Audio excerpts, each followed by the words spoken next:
Warning.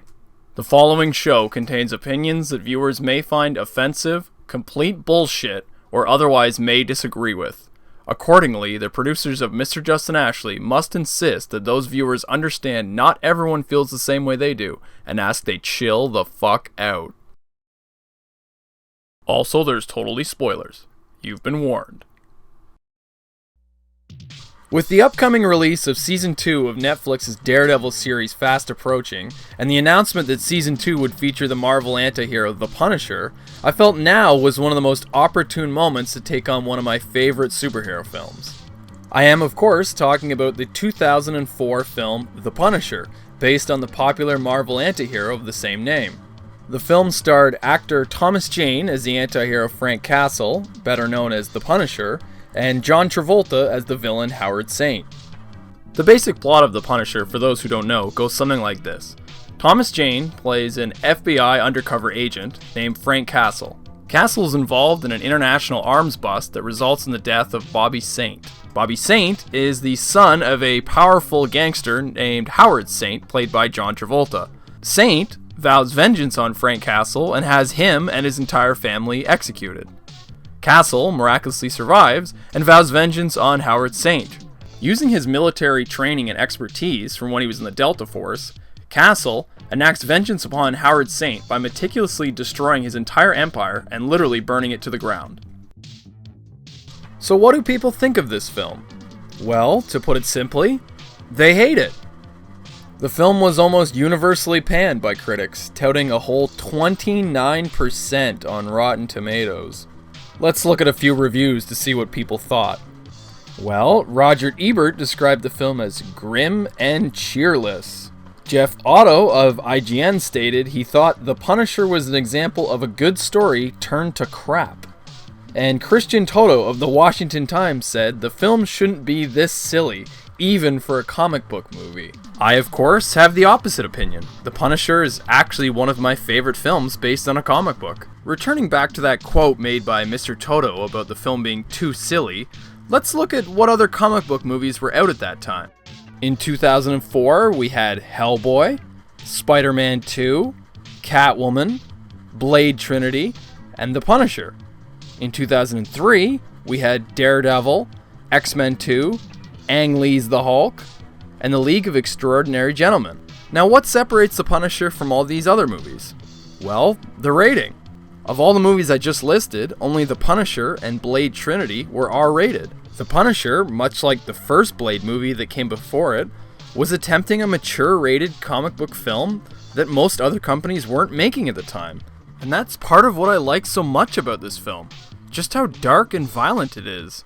Following closely to the source material of the comics, The Punisher wasn't afraid to show us violence and gore. It's visceral, brutal, and it's appropriate for what it's trying to replicate. I absolutely love all the practical action scenes in this movie. Yeah, you heard me say it. Practical, not CGI action scenes in a superhero movie. I'm not saying it's completely practical, but the majority of the action is practical, and it shows. You can feel the authenticity in each scene. Compare it to something like the newest Avengers movie, which has so much fucking CGI in it, I might as well just be watching a video game cutscene than a movie. Now, one of the biggest gripes people have with this film is the acting, which I honestly just don't get. I'm not denying that there aren't a few wooden lines dropped here or there. You're gonna die tonight, aren't you? Is that what you want? But for the most part, everyone does a great job here. Thomas Jane perfectly captures the essence of a broken man. I've heard many people criticize Jane for delivering a bland performance with no emotion. Shouldn't play with knives. Well, compare this to the other two primary actors who played the Punisher, Ray Stevenson and Dolph Lundgren. Dolph Lundgren was, of course, the first person to portray this character in the original 1989 version, The Punisher, and Ray Stevenson portrayed the character in the 2008 abysmal sequel, Punisher Warzone. Just look at Lundgren's version. Here is justice. Here is punishment. Here in me. And now let's look at Stevenson's. He taught you how to shoot. A good agent keeps his family safe. We couldn't always be here. Was Stevenson's or Lundgren's performance really any better? Honestly, I think what it just comes down to is the fact that this is the way the character's meant to be played. The Punisher is an isolated, cold, emotionless character for the most part, and as such, that's how you have to play him on screen. Switching back to that comment to the film being too silly, I have to disagree by saying that what comedy there is in the film is sprinkled in at just the right moments. Isn't science fun, Mickey? They relieve the audience from all the tension building up. Probably the best example of this comes when the Punisher receives a brutal beating at the hands of the Russian, while his unaware neighbors are goofily dancing around in the background. Great moments like this help to lighten up what is really dark subject matter. But there's a good balance between serious scenes and funny scenes. Going back to that fight with the Russian for a second, I have to give shoutouts to this one moment. Oh, Jesus Christ, did you see that? Let's watch that again. Oh, you can just feel the impact, and that's no fucking around. That's Thomas Jane. That's not a stunt devil, look.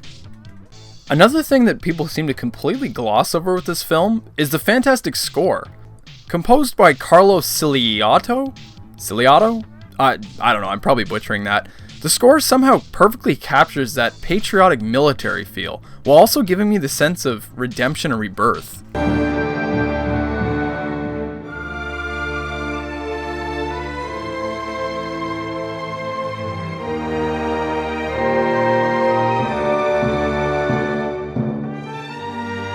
While The Punisher is one of my favorite comic book movies, I can also be the first to admit that it's definitely not without flaws. But I think it's important to note that almost universally, no film is without some flaws, but here's a few notable exceptions that always bug me. In this scene, the Punisher's about to die at the hands of this hitman, when he saves himself by ejecting the blade of his knife into his killer's throat.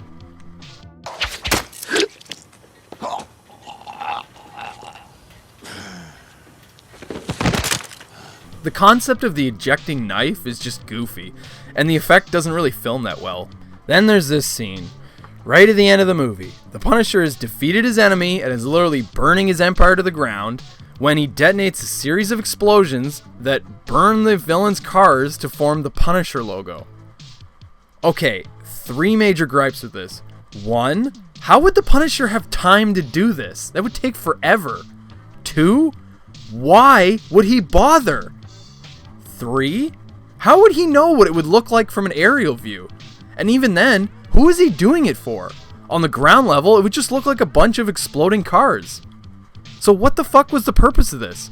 Did he really think the news chopper was gonna fly by at this exact moment and be like, oh shit, look, it's the fucking Punisher logo? But before I rip on the Punisher too hard for doing this, other comic book movies seem to do it as well. Even The Dark Knight Rises did it. Look, when the fuck did Batman have time to do that? In conclusion, The Punisher is one of my favorite comic book films that I feel is too overly criticized and completely underrated. It all too often gets lumped in with the same shitty comic book movies that came out around the same time that I mentioned earlier. Shit like Blade Trinity, Catwoman, Elektra, and Daredevil that people never give it a chance before even watching it. I'll admit that I myself was guilty of this. I remember the first time I was exposed to this film. It was late at night, and I was flipping through the satellite channels when I stumbled on this moment.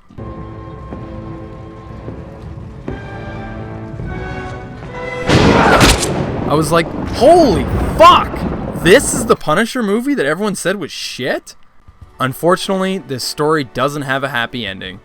It seems the movie studios listened to what critics had to say about the film, and despite making money, a true sequel never came to fruition. This was partially due to director disputes and disputes over budget, as the studios did not want to raise the budget of the first film. Following many years of being in development hell, The Punisher 2 would eventually lose its star Thomas Jane, who stated that he wouldn't spend months of his life sweating over a movie that he just didn't believe in. And it's a shame too, because the film perfectly sets up for a sequel. The ending zoom-in of Thomas Jane dressed in full Punisher costume, now fully embracing his hero persona as the Punisher, is amazing. It's a perfect bookend to the origin story of the Punisher and the death of the persona of Frank Castle. And this is exemplified by Thomas Jane's haunting narration. Frank Castle is dead. Call me Punisher. But the sequel never came. Only in a dream, only in a dream. But before you criticize Thomas Jane for pulling out of the production on the sequel, check out a short film Jane personally funded called Dirty Laundry. You see, Jane loves his fans and the Punisher character so much that he made this short film to show them what a potential sequel could have been. And now it's 2016, 12 years after the original 2004 Punisher reboot. Netflix is gearing up for its highly anticipated second season of Daredevil, and who is being added to the cast? Why, none other than our favorite anti-hero Frank Castle. So what did fans immediately get excited for? Was Thomas Jane going to return to the character and bring it back to life? Would he return? Would he? Fuck no, of course not. He's not bankable enough for Disney. Better get someone from a popular show like The Walking Dead instead. So they hired John Bernthal to take on the role. And it looks like this time they're going for a taxi driver feel to the character, and from the trailer release so far, it looks like Bernthal's interpretation will be good. It's just a shame how much Jane's performance will be overshadowed and forgotten. So before you completely write off every other version of the Punisher as shit, check out the 2004 film adaptation. I still think it's the best adaptation to date.